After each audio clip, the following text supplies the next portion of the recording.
आलोचनाधिकार.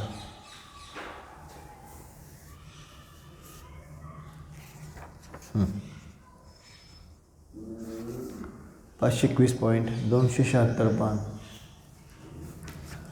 त्रिकालवर्ती पापों की कृतकारित अनुमोदना एवं 3 योगों से निंदा.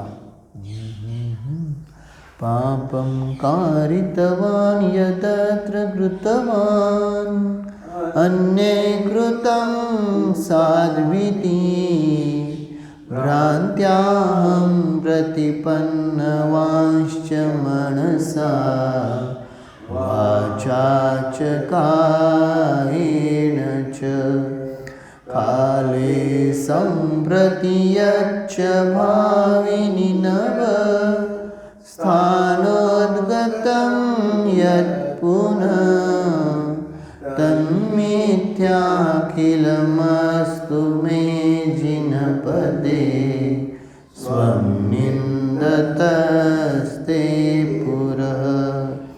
हे जिन मैंने भूतकाल में भ्रांति से जो पाप किए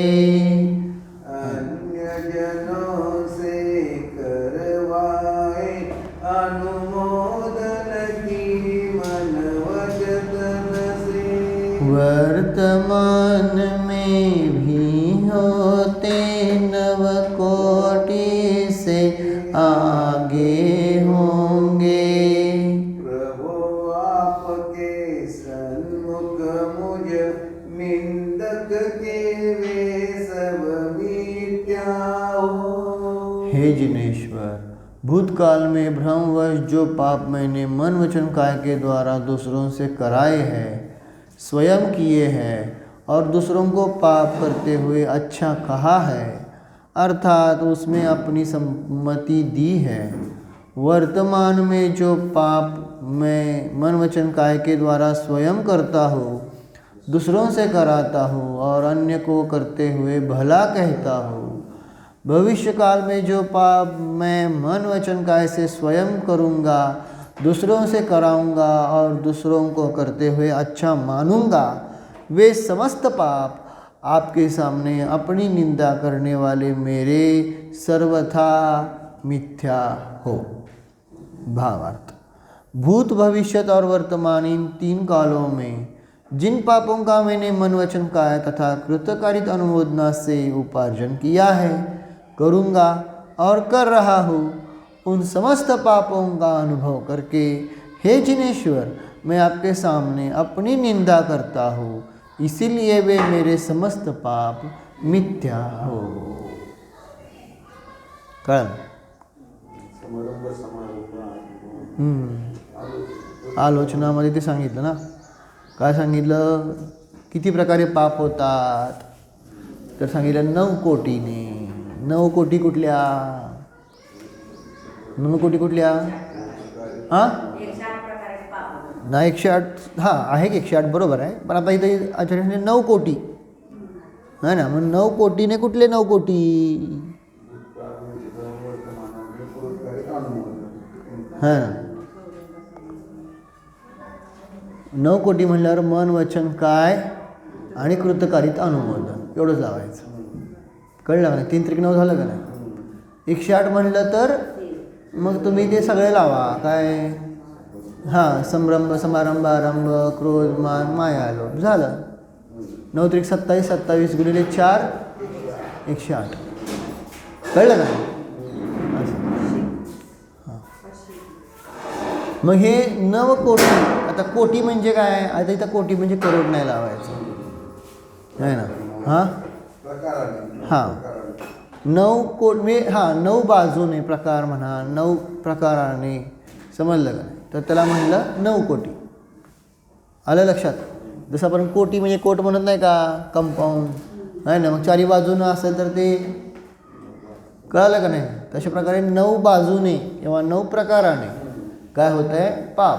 त्याला म्हणलं 9 कोटी. आणि म्हणून सांगितलं काय आहे की अज्ञानाने मी मन वचन कायेने केलं, करत आहे आणि हां कृतकारित अनुमोदन. घटलं का नाही?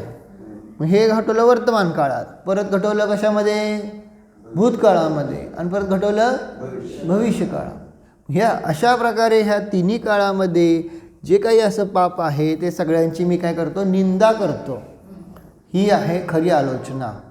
आणि देवापुढे स्वतःची काय करायला पाहिजे, काय करायला पाहिजे, निंदाच पाहिजे का नाही, आहे ना. परंतु वास्तविक हा जीव करत नाही. नुसतं आपलं म्हणायचं नाही. आपण दर्शनपाठ म्हणतोच ना, प्रभू पतित पावन. आपण अपावन वाटलं पाहिजे का नको, अपावन वाटतंय का, मी अपवित्र आहे, कळलं का नाही, मी कशायांनी पापभावांनी लिप्त झालेलो आहे. दिवसभर काय केलं, कशायामध्येच राहिलो, आहे ना. माझ्यासारखा तुच्छ प्राणी कोण नाही आहे. म्हणलं ना तुम्हाला, जोपर्यंत लघुता निर्माण करत नाही तोपर्यंत काय होत नाही सांगितलं. हां, गुरुता येतच नाही. गुरुता म्हणजे महानता बनणार नाही. भगवान बनायचं असेल ना, कळालं का नाही, तर पहिल्यांदा सांगितलं विकल्पाच्या भूमिकेमध्ये स्वतःला अति अल्प ठेवायला पाहिजे. हां, किती अल्प ठेवायला पाहिजे, किती अल्प, कवडी मोल म्हणा, कवडी मोल, एवढं इतकं नाहीच आहे. माझं काही सुद्धा नाही. जे काही आहे ते कुणाचं आहे, भगवंतांचं आहे, तुमचं आहे. जे काही आहे ते गुरूंचं आहे ना. माझं काही नाही आहे, म्हणजे चांगलं काही नाही आहे. जे काही गुण आहेत माझ्यामध्ये, जे काही गुण आहेत ते सगळे चांगले गुण कुणामुळे आहेत, भगवंतांमुळे, गुरूंमुळे, कळलं का. आणि जे काही दोष आहेत ते माझे. ह्यामध्ये जर काही चुकलं असेल तर ती जबाबदारी माझी आहे. पण ह्यामध्ये काही जर चांगलं झालं असेल तर त्याचा अधिकार तो मी नाही. ते माझ्याकडनं नाही झालं, ते कोणी केलं, भगवंतांनी केलं, गुरूंनी केलं. कळलं का काय म्हणतो. आलोचना, आपण आपल्या दोषांचा आलोचना करत नाही आहे.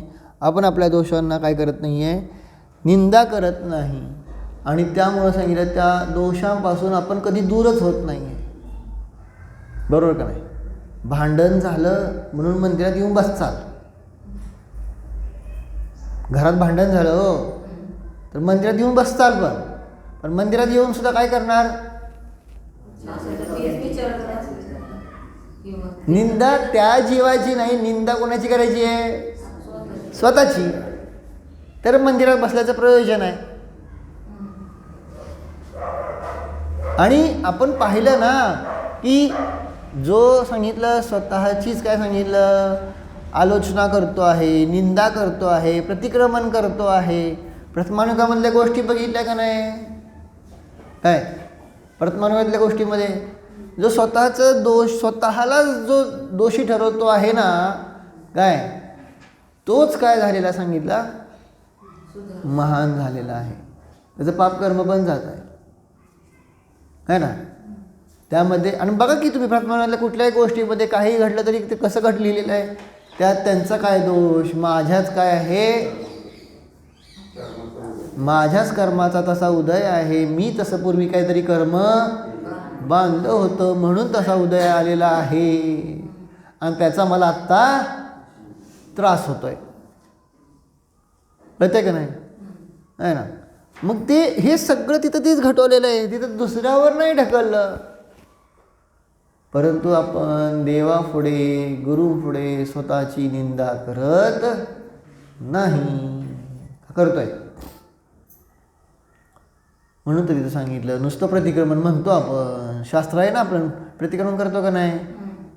परंतु आपण ते करत नाही ना की हे माझ्याकडनं दोष आहे. दोष आपल्याला वाटत नाही ना, मी स्वाध्याय केला की गुण केला, गुण नाही केला, मी काय केलं आहे, काय केलं आहे, दोष. स्वाध्याय केला आहे बरोबर, पण ते करत असताना दोष लावलेत का नाही. हां, हे सगळे दोष असे आपण जर पाहिले तर मग आपला स्वाध्याय निर्दोष रूपाने वाढत जातो, वृद्धिंगत होतो. आणि जर आपण आपल्या दोषांची आलोचना नाही केली तर काय होतात, दोष वाढत जातात आणि दोष वाढत गेल्यानंतर त्यापासून आपण दूर राहतो है ना. असं म्हणून ते सांगितलं काय की निंदा. पुढं 522 पॉइंट. प्रभु के द्वारा ज्ञात होने पर भी अपनी शुद्धि के लिए पापों की आलोचना. लोकालोकमनंत पर्यययुतं कालत्रयी गोचरम् त्वं जानासि जिनेन्द्र पश्यसि तरां शश्वत्समं सर्वतः स्वामिं वेसि ममैकजन्मजनितं दोषं न किञ्चित् कुतो हेतोस्ते परतस्वाच इति मे शुद्ध्यर्थमालोचितुं. कालत्रयी गोचर अनंत पर्याय सहित सब लोकालो शाश्वत युगपत सर्वोरसे आप जानते हैं जिन दे.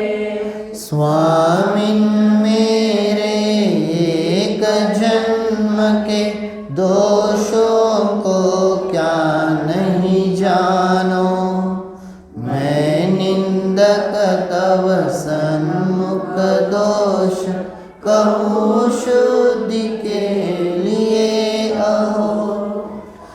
हे जिनेन्द्र, यदि तुम भूत भविष्य व वर्तमान तीनों कालों की नाना पर्यायों सहित लोक तथा आलोक को चारों ओर से एक साथ जानते हो तथा देखते हो, तो हे स्वामिन मेरे एक जन्म में होने वाले पापों को क्या तुम नहीं जानते हो, अर्थात अवश्य ही जानते हो.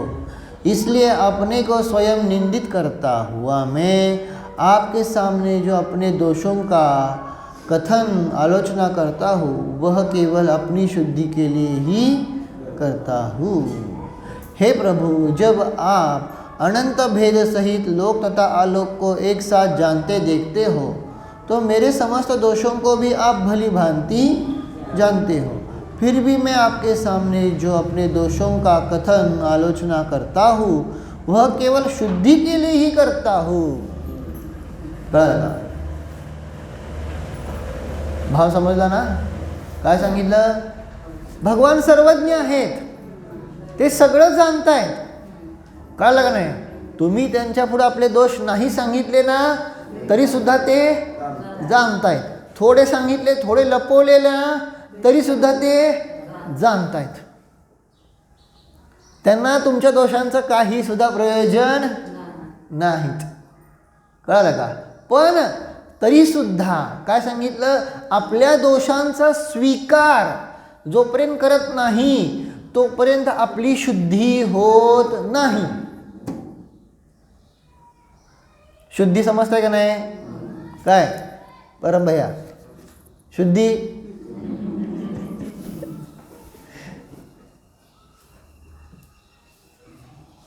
समज म्हणजे आपल्या दोषांची, म्हणजे आता समजा आपल्याला काय तर घाण लागली अंगाला तर आपण काय करतोय, आहे का नाही. आता रंगपंचमीची तुम्हाला सांगायची गरजच नाही. बाहेर सगळे अशुद्ध. मग ते आता आंघोळ करून साबण लावून काय अजून तुमचं हे ते लावून लावून लावून काय करतायत, ते शुद्धी करतायत. पण ते दोष आहेत हे जाणूनच काय करतायत सांगितलं, शुद्धी केली जाते ना, त्याला साफ केलं जातं. पण ते दोष स्वीकारले नाही तर ते साफ होणार कसे.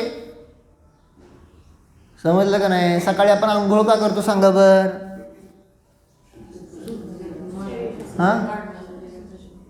शरीराच्या शुद्धीसाठी ना. म्हणजे ह्याचा अर्थ ते आपण स्वीकारतो की हे अशुद्ध आहे, मलिन आहे. पारुस म्हणतो का नाही. काय पारुस म्हणतो ना. काय पारुस स्वयंपाकघरात शिरताय, काय पारुस तुम्ही काय करायला लागलाय, कुठलं काम करताय वगैरे वगैरे. आंघोळ करून करा असं म्हणतो का नाही? का करताय? पारसा करू नका सांगतो, स्वयंपाकघरात शिरू नका. हां चौघा बाळ बघायला आली ती. सांगायचा अभिप्राय दोष असतात ना सांगितलं ते. तेवढं तरी शुद्ध खाऊ घाला घरच्यांना. सवळ्यात नाही खाऊ घालू शकत तर कमीत कमी आंघोळ करूनच जावं.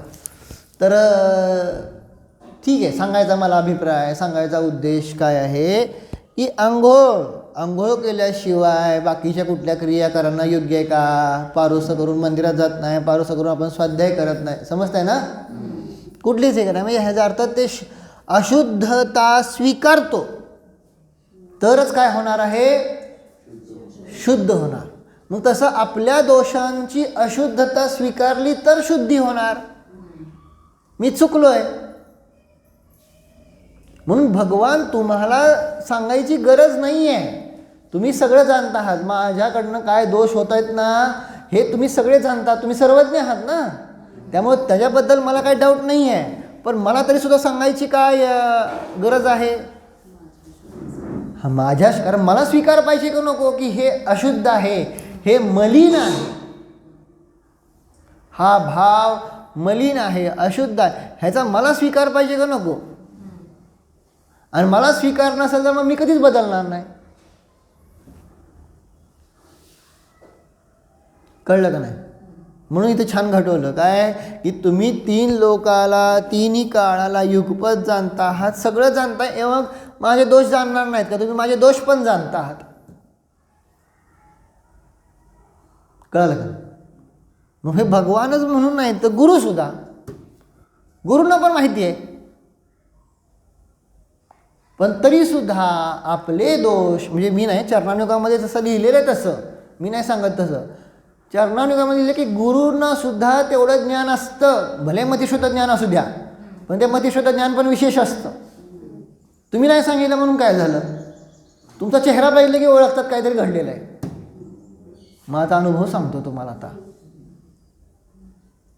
कळलं ना? तुम्ही नाही सांगितलं म्हणून काय झालं? माझं जिनं माहीत असायचं काय तर झालं, पण आपल्या तोंडातून आपले दोष स्वतः सांगणं काय आहे? आवश्यक आहे. तर आपली काय होणार सांगितलं? शुद्धी होणार. नाही तर मग सांगितलं ना की त्या मरताना सुद्धा सांगितलं नाही का की ते जर दोष राहिले असतील तर मरण काय होत नाही? कसं होतंय? समाधी मरण होत नाही ना. म्हणून तर ते काय करतात, आचार्य काय करतात, आपल्या शिष्याला सांगितलं काय? कुठला गुण सांगितला? अवपीडक. चांगलं, बरं झालं, बरं वाटलं. आता अम्माचं लक्षात ठेवलंय, सांगितलं तुम्ही. अम्मानी घटवतात नाही, अवपीडक असतात आचार्य, म्हणजे बोलतात, खवळतात, नाही ऐकलं तरी काय पुढं सांगितलं शब्द? लाथा समजता? शिष्याला लाथा मारतात असं लिहिलंय. कुणी लिहिलंय? आचार्यांनी स्वतः लिहिले ग्रंथांमध्ये. परंतु आपले दोष सगळं पूर्ण, तर तुझं ते काय होईल? औत्तमार्थिक प्रतिक्रमण होईल. औत्तमार्थिक प्रतिक्रमण माहिती का?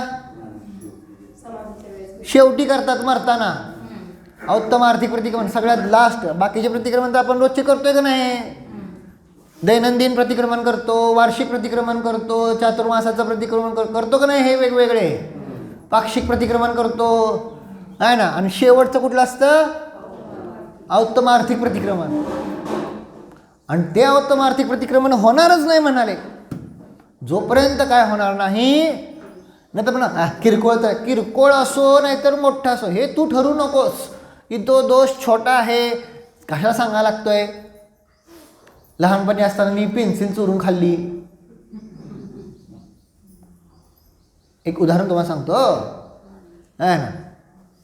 किरकोळ असो किंवा मोठा असो, हे तू नको ठरवू. जेवढे काही दोष तुझ्या ज्ञानामध्ये आहेत त्या सगळ्यांना काय कर? सांग, प्रगट कर. कळालं का ना? निंदा, स्वतःची निंदा गरहा किंवा आलोचना आहे ना, हे करणं आवश्यक आहे. तर काय होणार, आपल्या काय होणार, विचारांची शुद्धी होणार. म्हणून सांगितलं की ते सगळं जाणत आहेत, नाही सांगितलं तरी जाणत आहेत, आहे ना.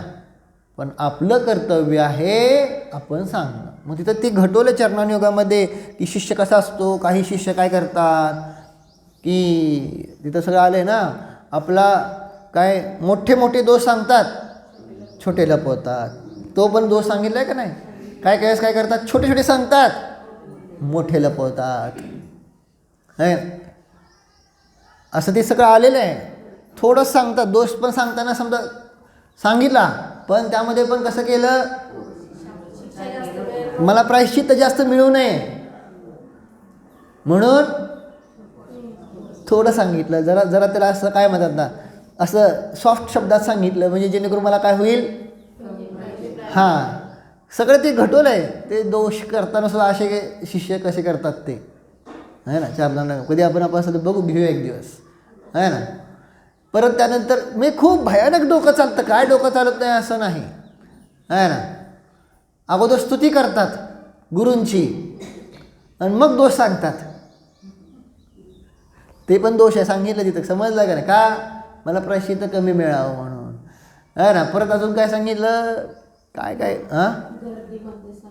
हां, म्हणजे ते व्यस्त असताना सांगायचं, म्हणजे आपलं ऐकून न ऐकल्यासारखं झालं आणि माझं सांगितल्यासारखं झालं. समजलं का नाही. त्या दोषांमध्ये सुद्धा किती कशाय लपलेले दिसते का नाही.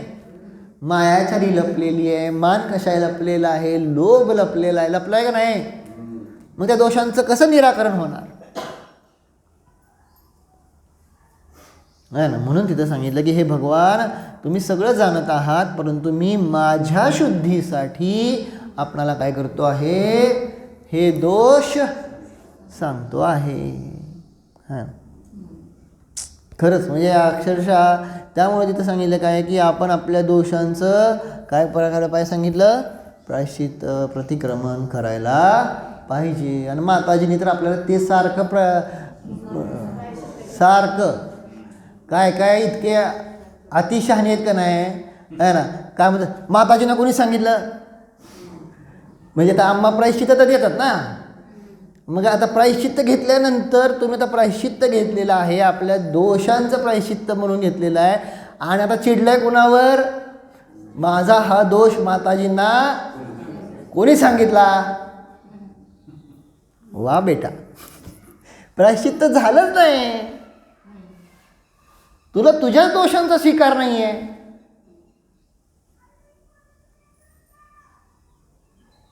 कळलं का. म्हणजे असं मला ते जाणवतं, मी बोललो नाही पण ते बसलो होतो ना परवा बाहेर. म्हणजे असं एक जण असं म्हणला, आम्हाला कोण तर मायाबद्दल जाऊन सांगतंय असं तसं वगैरे, मामा मला प्रायश्चित्त देतात वगैरे. काय तिथं बोललो नाही मी, आहे ना. आणि मग म्हणलं की अरे हे प्रायश्चित्त चूक आहे, चूक.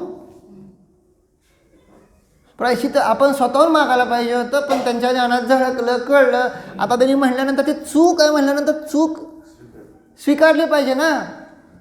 काहीतरी घडलं असेल वृद्धी सुतकाचं वगैरे, हो, मग ते काहीतरी आम्हाला दिलं असेल पाहिजे. मग ते त्याचं मला सांगा, मी सांगायचा अभिप्राय, सांगायचा उद्देश काय आहे.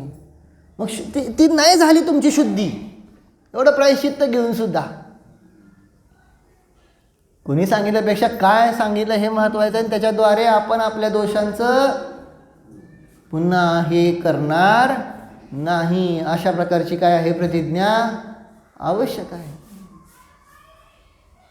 हां, असो सांगायचा अभिप्राय, सांगायचा उद्देश खूप काय आहे ना. असं मनात विचार येतात सारखं, काय करावं, म्हणजे आपण किती चूक केले, आपण किती दोष केलेले आहेत, आहे ना.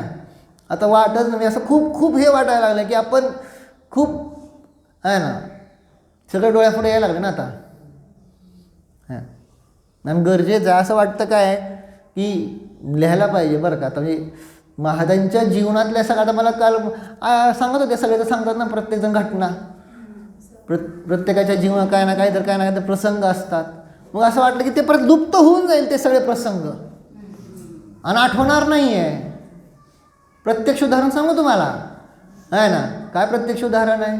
वीर सागर महाराजांची पुण्यतिथीची तारीख सांगा. तिथी तारीख मिळता आहे. इंग्रजी महिना नको आहे मला, मराठी म्हणून इंग्रजी नको आहे. मी काय म्हणतोय मराठी. फाल्गुन वद्य तृतीया. आता कोण म्हणतंय द्वितीया? आता तेच कन्फर्म नाही, काय करावं सांगा. हां काय नाही ते झालं, मी ते घटवतो की हां म्हणजे जे वीरसागर महाराजांची तिथी आहे त्याच तिथीला माताजींची पण समाधीची तिथी झालेली आहे. आणि मी तिथं ते बोललो, मग ते कन्फ्युजन अजूनसुद्धा आहे. मला पण माहीत नाही आहे ते की एक्झॅक्ट काय आहे. अजूनसुद्धा खूप जण म्हणतात मी द्वितीय. अहो मला म्हणले हो, मी तिथं बोललो होतो ना शेवटी वगैरे. नंतर मग मला पण मग ती चर्चा झाली. मग मला कन्फर्म करा की. अजून हेच कन्फर्म नाही ना आपण म्हणायचं महाराजांचे शिष्य आहे ना. काय एक्झॅक्ट आहे? द्वितीय आहे का तृतीय आहे महाराजांचं? हो आता हे माहीत नाही मला. म्हणून महाराजांचे कित्येक प्रसंग आहेत जे पुढच्या पिढीला माहीत आहेत का? नाही. माताजी आता त्यांचे पण प्रसंग आहे ना.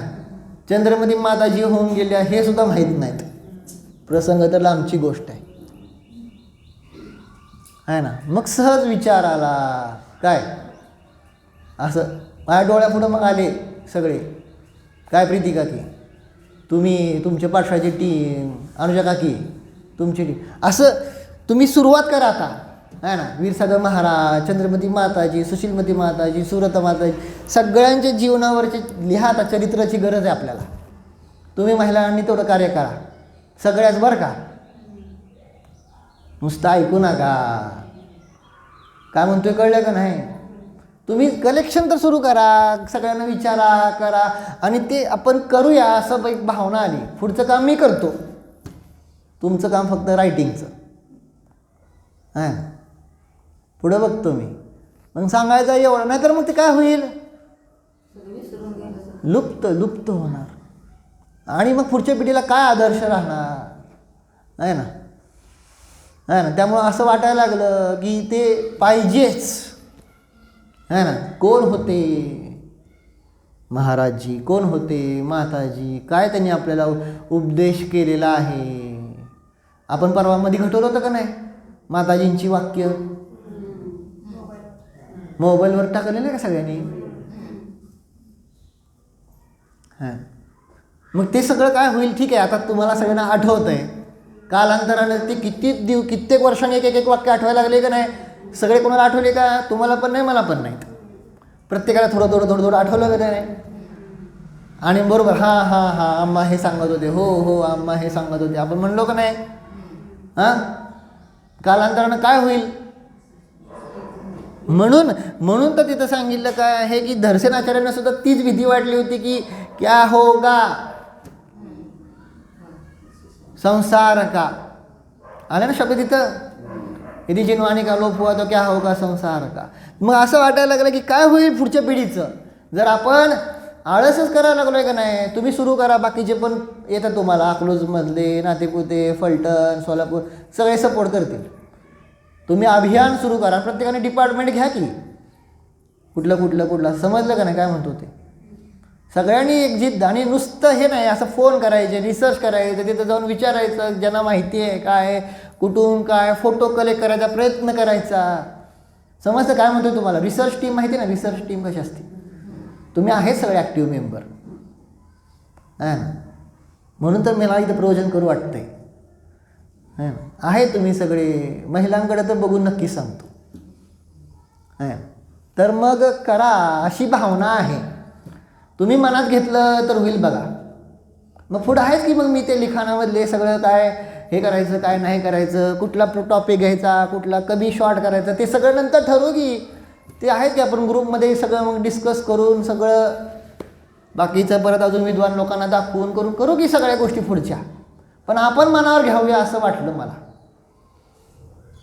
कळलं का नाही? हां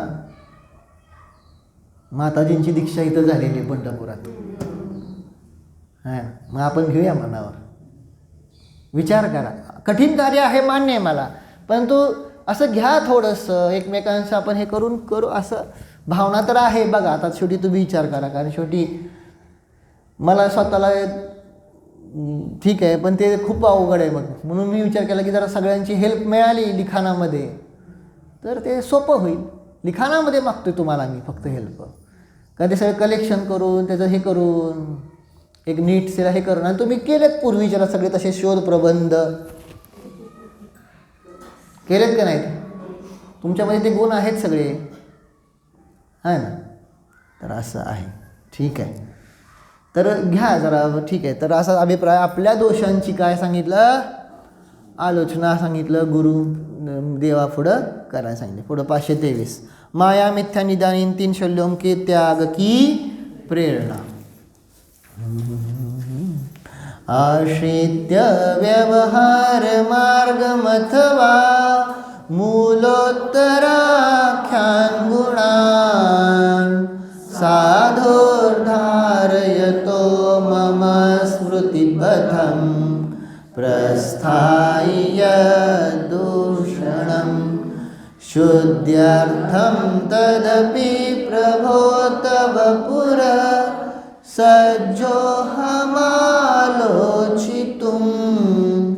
निश्चल्यं हृदयं विधेयमजडै भव्यर्यत सर्वथा व्यवहाराश्रित मूल और उत्तर गुणधारी मैं साधु स्मृति पथ पर जो भी आते हैं मैं सब में दोष कहूँ.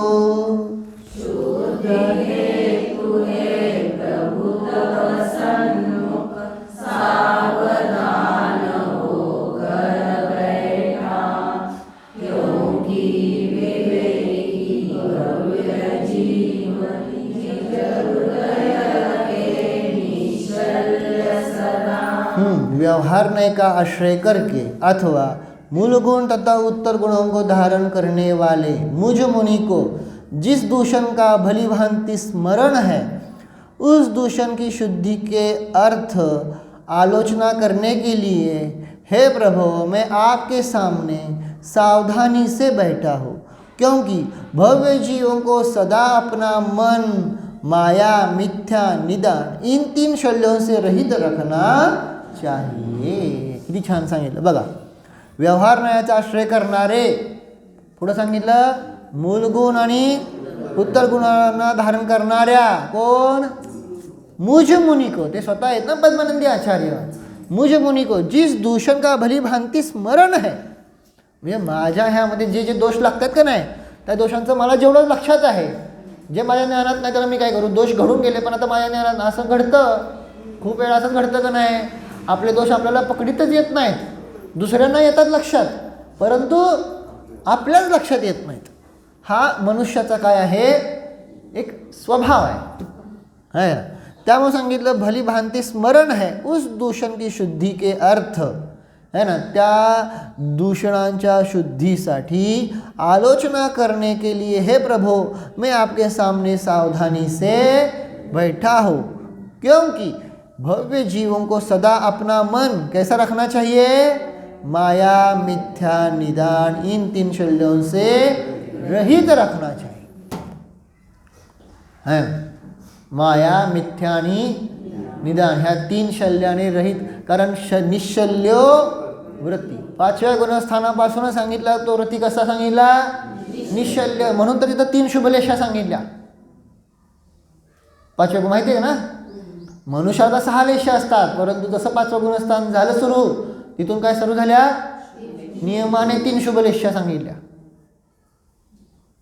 5व्या गुणस्थानापासून कळलं का नाही. हां, मग तो शल्य रहित असतो. मग शल्य किती प्रकारचं आहे, 3. कुठलं माया मिथ्या निदान, है ना. शल्य म्हणजे काय आम्हाला मी सांगायचं काय, हा ना, टोचणं शल्य म्हणते तो नाही, म्हणजे दोष आहे तो टोचतंय. जसं आपल्या दातात समजा काय आहे, काय तर अडकलं तर ते सारखं खुपतं की नाही आपल्याला, पायात काहीतरी किंवा कुठेही शरीराला कुठेतरी काहीतरी एक्स्ट्रा मटेरियल जर आलं तर बॉडी ॲक्सेप्ट करते का? फॉरेन मटेरियल ॲक्सेप्ट करते का बॉडी? अहो थोडी धूळ जरी नाकात गेली तरी लगेच शिंकायचं का नाही, सटासट. कारण बॉडीला फॉरेन मटेरियल अजिबात चालत नाही. कळालं का नाही? है ना. मग तिथं सांगायचा अभिप्राय म्हणून तर तिथं सांगितलं. खूप वेळा असं करतात ना, काय ते चढवतात सुद्धा, पण म्हणतात ना काय ते एवढं चढून सुद्धा ते मॅचच झालं नाही शरीराला, रक्त वगैरे नाही का काय तर असते ना सगळं, ते बॉडी ॲक्सेप्टच करत नाही. एवढे सगळे काय आता प्रगतशील काय आहे, डॉक्टर आहे, एवढं मोठं सायन्स आहे, तरीसुद्धा बॉडी ॲक्सेप्ट का करत नाही? कारण बॉडीला ॲक्च्युली फॉरेन मटेरियल चालत नाही. ते बॉडी म्हणते जे काही होईल ते कसं हवं, स्वतः क्रिएट व्हावं. व्हिटॅमिन सी कमी आहे म्हणून सीच्या गोळ्या खाऊन बॉडी नाही तयार होत. कळालं का नाही? ते देते डॉक्टर लोक, पण ॲक्च्युली डॉक्टरसुद्धा म्हणतात की ते जर स्वतः निर्माण झालं बॉडीमध्ये, कशातनं? आहार. म्हणून आहारच काय सांगितली? औषधी सांगितली. समजलं का नाही? B12 सगळं आजकाल सगळ्यातच ऐकायला मिळायला लागलं, B12 कमी, B12 कमी. आहे ना. सूर्योदय घेत जावा सांगतोय. ज्यांना जेवढं जसं जमेल तसं काय करा. सूर्योदय किती वाजता असतोय? हां, साधारण 6 ते 7च्या दरम्यान वर्षभरामध्ये. हो आहे ना. बस तेवढा टाईम काय करायचा आपल्याला. मग तेवढं काय फुकट मिळते की आहे ना. B12 साठी सांगतो. हो, सूर्योदयाची किरणं पूर्ण अंगाला लावून घ्या. आहे ना. बरं, सांगायचा अभिप्राय आणि पूर्वी असायचं, हे कसं पडायचं माहिती का? पूर्वीच्या लोक आंघोळ करून मंदिरात जाईपर्यंत ती सूर्योदयाची किरणं चांगली पडायची. आता काय होतंय, घरच मंदिरच्या जवळ आहे आणि समजा लांब असेल तर गाडीशिवाय येत नाही. मग किरण पडायची कशी? आहे ना. मंदिर आणि घरी एवढी मोठी झाली की किरणच येत नाहीत. घरामध्ये किरणं यायला पाहिजेत. आहे ना. ते ऊन पडलं पाहिजे. सुमतप्रकाशजीत म्हणून तुम्ही बैल आलते ना, आहे ना. मग ते असं सारखं हे राहायचे ना, मग ते म्हणाले की असं हे नॅचरल, जेवढं नॅचरल घ्यायचाल दिवसासुद्धा म्हणले डायरेक्ट ऊन घेऊ नका, परंतु खिडकीतनं जेवढं ऊन येतंय ते घरात पडू द्या. जेवढं नॅचरल, समजते काय म्हणतो ते. आणि मग ते सगळं अंगावर पडलं पाहिजे. आपण सगळं अंगच काय करतोय. हां, म्हणजे त्यामुळं मग ते म्हणले हे होतं ते ठीक आहे, ते पुरुष होते त्यांना शक्य होतं. ठीक आहे, सांगायचा मला अभिप्राय एवढा काय आहे, उद्देश कशासाठी चालला एवढा जाऊ दे. हां, माया मिथ्या निदान 3 काय सांगितले? शल्य. तोच ते बॉडी मटेरियल चालत नाही शरीराला, त्यावरनं विषयांतर झाला आहे ना. तर हे सगळे सांगितले 3 प्रकारचे काय सांगितले, शल्यरहित व्हायला पाहिजे. मायाचारी शल्य नको आहे. मिथ्या शल्य म्हणजे मिथ्यात्व पण आहे आणि बाकी सगळं जे खोटं आहे ते सगळं मिथ्या शल्य आहे. आणि तिसरं सांगितलं सगळ्यात डेंजर कुठलं? निदान शल्य. बाकी सगळ्यातनं तर थोडा हा जीव बाहेर पडू शकतो, परंतु निदान शल्यातनं बाहेर पडणं खूप अवघड असतं आहे ना. आणि ह्याची उदाहरणं पण आहे शास्त्रामध्ये. कुठली कुठली सांगू शकताल का गोष्ट? काय ना? हां, त्याचं काय झालं होतं? विद्याधर चालले होते आणि त्यांच्या मनात असं आपल्याला व्हायचं मुनी असताना झालं का? बरं, असेल मला माहीत नाही, मी आठवत नाही आहे. असेल रावण. बरं, अजून 3 महिने मासोपवासी मुनी जे होते त्यांनी काय केलं होतं? श्रेणिकाच्या पोटी जन्माला आले. बरोबर, ते निदान शल्य. बरोबर, किती घातक ठरलं माहिती सगळ्यांना गोष्ट. बरोबर. अजून द्रौपदीचं काय आहे? हां, माताजी होत्या आणि मग ते 5 पुरुष कसं हे करतायत असं काहीतरी 5 भाऊ चालले होते, त्यांना वाटलं की एका केला स्त्रीला किती 5 जण आहेत सेवा करायला. म्हणून तिच्यावर आता सगळेजण म्हणतात की हे पांचाली. पण 5 जणांची नाही, ती कोणाची पत्नी आहे? अर्जुनाचीच आहे, आपल्या शास्त्रात लिहिलेलं आहे. हां, अजून शल्याची उदाहरणं हुडकून काढचाल. हां, माया मिथ्या निदान. ठीक आहे ना. तर मग अशा प्रकारे हे शास्त्रामध्ये आहेत उदाहरणं, पण पहा हुडकून काढा, है ना. मग ते लक्षात येईल की काय काय हे झाले ते. मग हे सगळे सांगितले ह्या शल्याने रहित काय व्हायला पाहिजे. हा जीव झाला तर काय सांगितलं, आपल्या दोषांचं काय करणार, निंदा आलोचना करणार.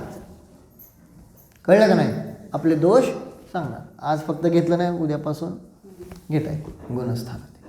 ठीक आहे. हो.